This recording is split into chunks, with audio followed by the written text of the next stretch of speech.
नमस्कार लाडक्या बहिणींनो, काही प्रसारमाध्यमांमध्ये किंवा काही यूट्यूब चॅनलमार्फत एक फेक न्यूज पसरवली जात आहे की नोव्हेंबर आणि डिसेंबरचं जे काही लाडक्या बहिणीचे हप्ते आहेत या तारखेला वितरित होणार आहेत, त्या तारखेला वितरित होणार आहेत, आता होणार आहेत, मग होणार आहेत. एकदम फेक न्यूज आहे लाडक्या बहिणींनो, व्यवस्थितपणे समजून घ्या.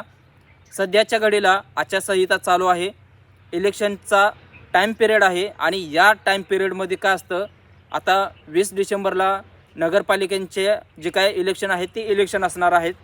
पण त्या अगोदर ही आचारसंहिता या टायमिंगमध्ये हिवाळी अधिवेशन चालू आहे.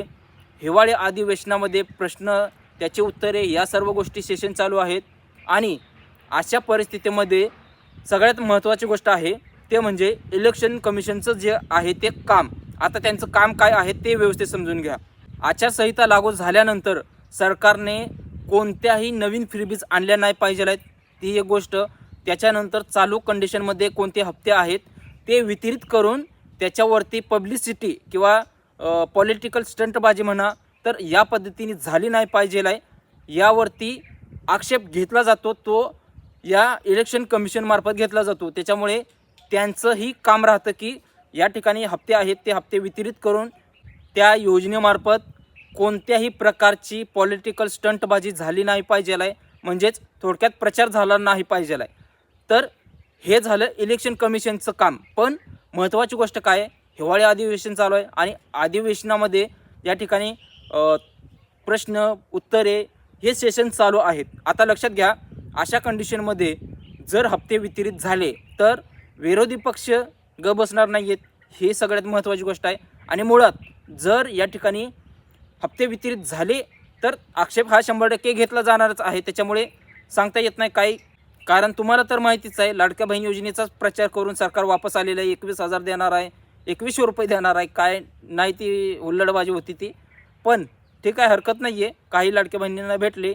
पण या ठिकाणी पुन्हा आणखी वचने दिली जातील की 21,000 रुपये भेटणार, 2100 रुपये भेटणार, काय भेटणार, हे भेटणार, ते भेटणार. पण असं नाही.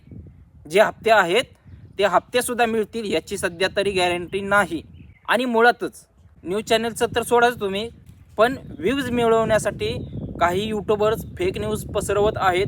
आता भरपूर लोक त्यांना फॉलो करतायत, येत आहेत व्ह्यूज, टाकतायत व्हिडिओज.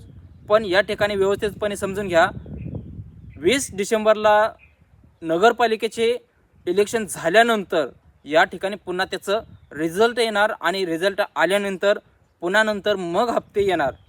एका बाबीमध्ये तथ्यता आहे की महिला व बालविकास विभागाला महाराष्ट्र शासनाने निधी वितरित करून दिलेला आहे नोव्हेंबरचा आणि डिसेंबरचा हप्ता येण्यासाठी. पण यासाठी जानेवारीमध्ये परिपत्रक येण्याची शक्यता आहे की हप्ते वितरित होणार तर कधी होणार, किंवा महिला व बालविकास विभाग मंत्री आदिती तटकरे मॅडम यांच्यामार्फत पुन्हा ट्विटरवरती किंवा काही एखादा आदेश काढून माहिती पसरवली जाणार की हप्ते आता मिळणार, मग मिळणार आणि या तारखेला मिळणार.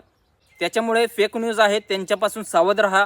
जिथं रिअल माहिती मिळते तिथंच तुम्हाला फॉलो आणि सबस्क्राईब करायचं आहे. लाडक्या बहिणींनो, आपल्या चॅनलमार्फत सुद्धा या ठिकाणी ऑफिशियल अपडेट किंवा ऑथेंटिकेट सोर्स आहेत त्यांच्यामार्फतच जी माहिती प्रसारित होते त्या माहितीच्या आधारेच या ठिकाणी आपण व्हिडिओ अपलोड करतो.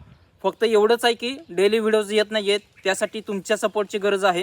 व्हिडिओला लाईक करा, शेअर करा आणि तुम्ही हाईप केलेलं नसेल कोणाला तर आपल्या चॅनलला 3 वेळा हाईप करायला विसरू नका. धन्यवाद.